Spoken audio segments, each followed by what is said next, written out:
సేవనలో, విద్యా విధానంలో, వర్తక వాణిజ్యం ఇలా చెప్పుకుంటూ పోతే ఎన్నో రకాలుగా విప్లవాత్మకంగా మార్పులను చూశాడు.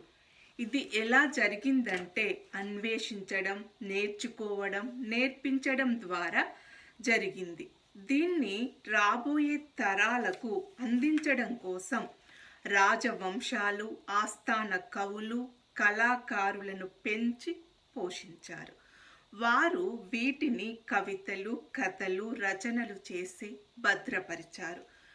వీటిని ప్రజలందరికీ తెలియజేయడం కోసం హరికథలు, యక్షగానాలు, చిత్రలేఖనం, నాట్యం ఇలా ఏదో ఒక కళ ద్వారా ప్రజలకు చేరవేసేవారు. దీనికోసం వారు దేవాలయాలను ఎంచుకున్నారు.